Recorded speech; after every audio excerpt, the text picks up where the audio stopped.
It is 1972, Santa Cruz, California, a college town on the coast. Students hitchhike along Highway 1. Young women, thumbs out, trusting strangers. Cars slowed down, doors open. Most rides are safe, most drivers are harmless, but not all. This is the story of Edmund Kemper, a man who stood 6 feet 9 inches tall, who weighed nearly 300 pounds, who had an IQ of 145, who worked alongside police officers, who seemed gentle, polite, helpful, and who killed 10 people, including his own mother. Edmund Emil Kemper III was born in 1948 in Burbank, California. His childhood was difficult. His parents fought constantly. His mother was cruel.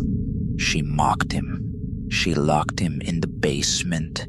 She told him he was stupid, worthless, dangerous. She said he would hurt his sisters, so she kept him away from them, isolated, alone. Edmund's father left when he was 9. His mother remarried, then divorced again. Edmund was sent to live with his grandparents on a ranch in North Fork, California. He was 15, angry, confused. He did not want to be there.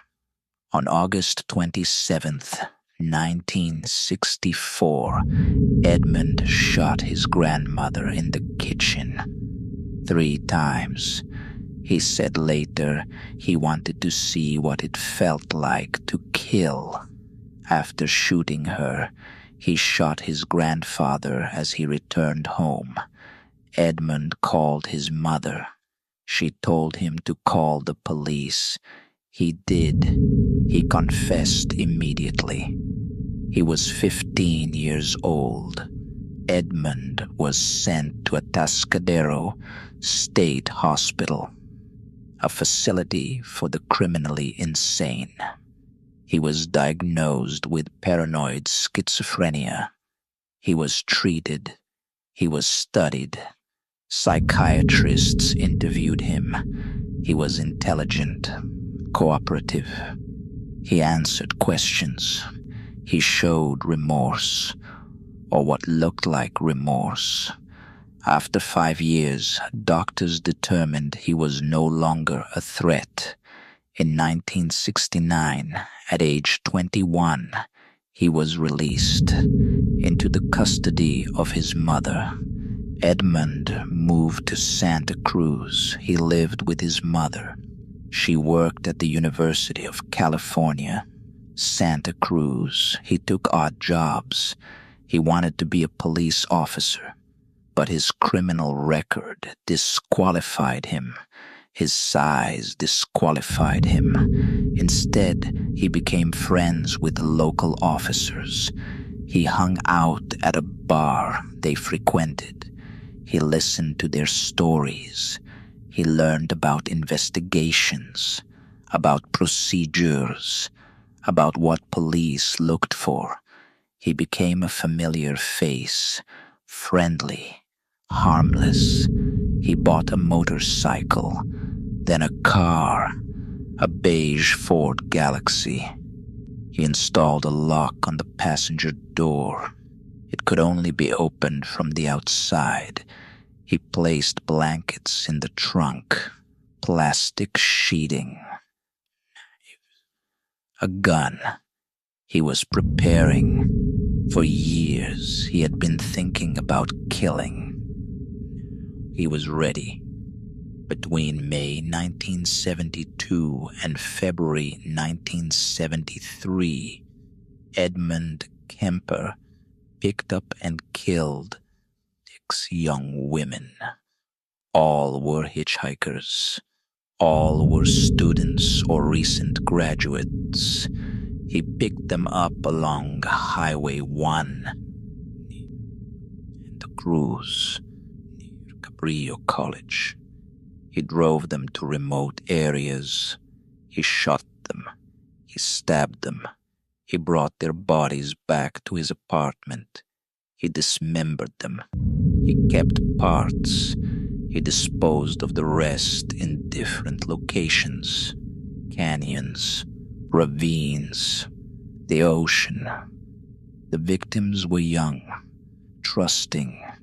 They accepted rides from a man who seemed safe, a big man, polite, well-spoken. He looked like someone's older brother, someone who might help.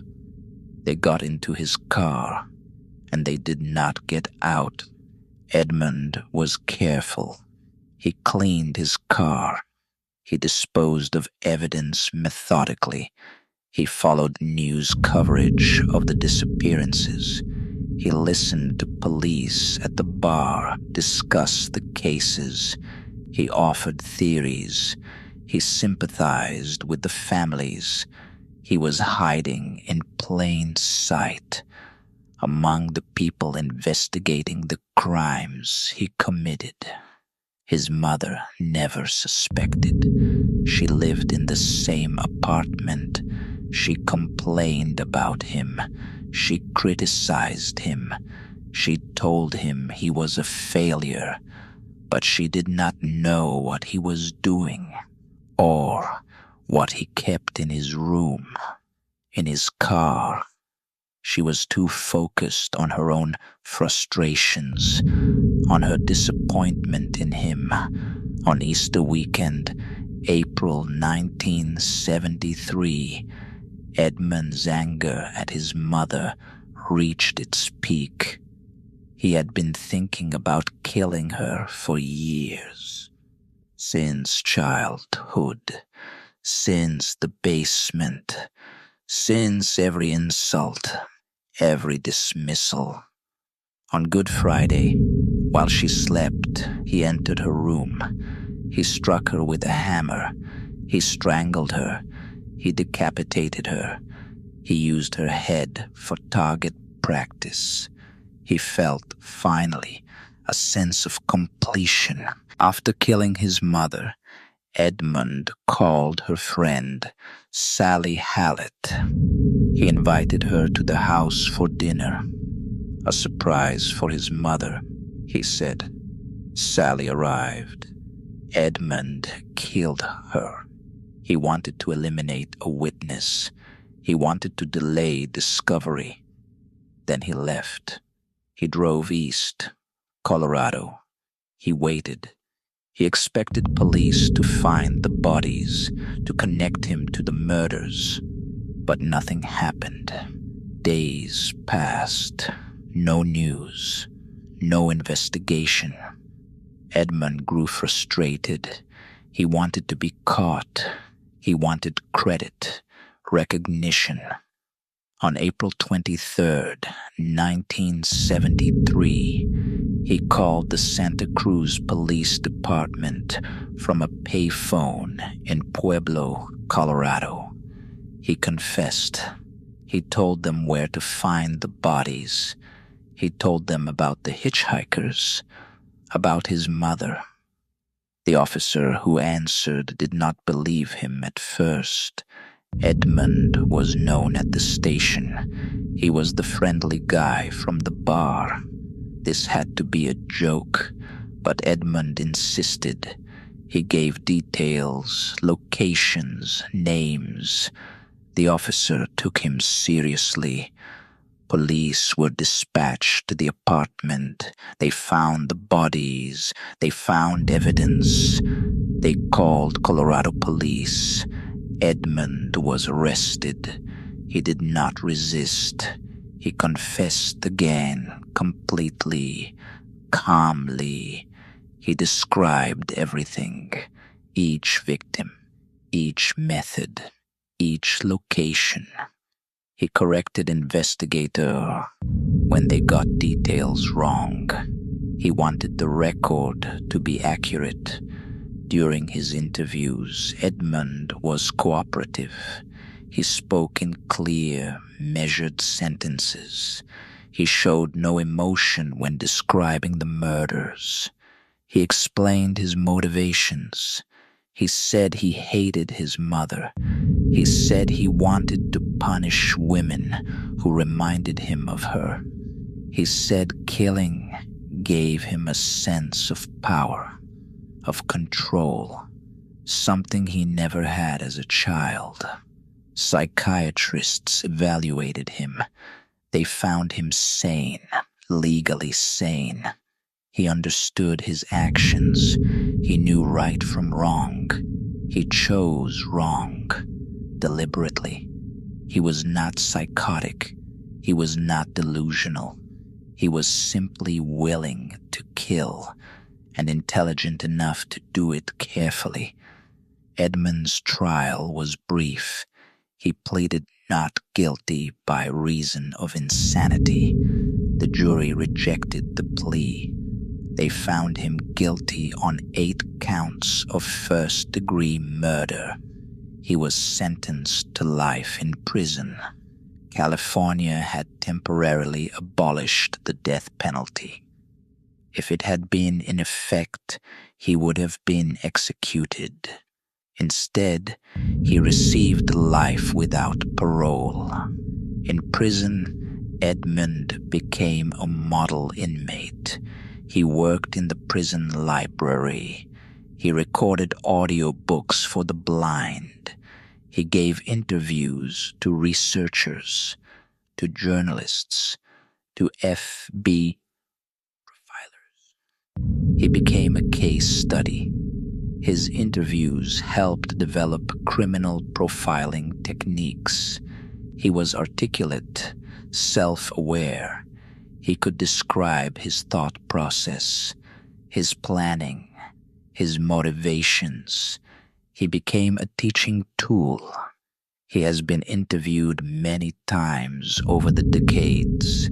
He speaks calmly. He answers questions without hesitation.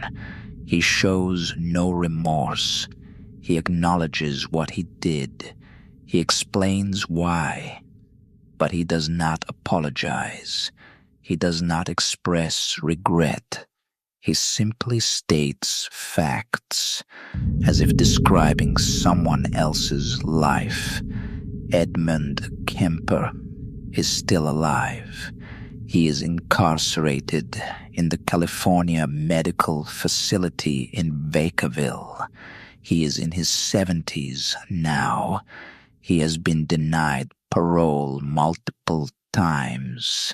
He will die in prison. He has said he does not want parole.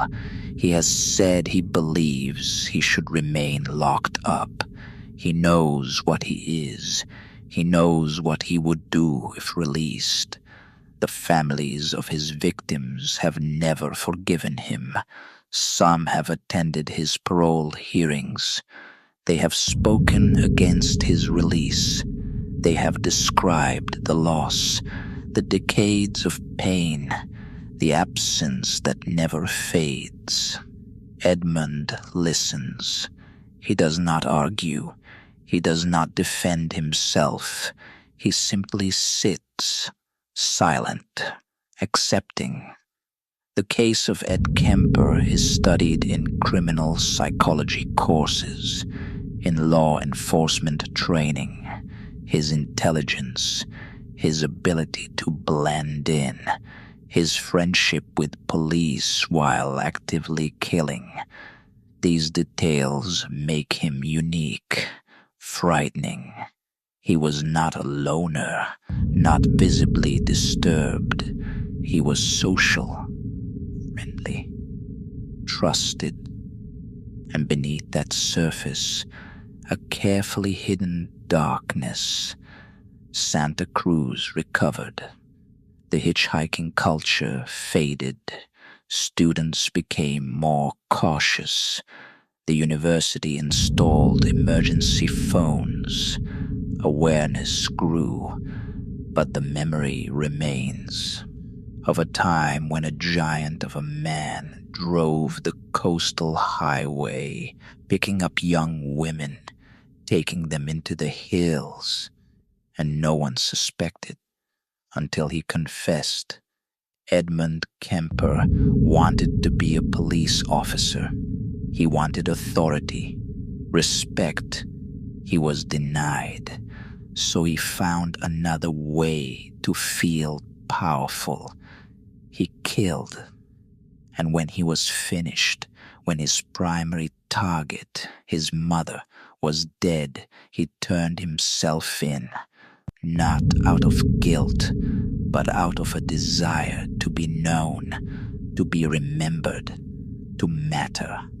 The story ends here, with a man in prison, a man who gave investigators insight into the mind of a killer, who helped solve other cases, who became useful even in captivity.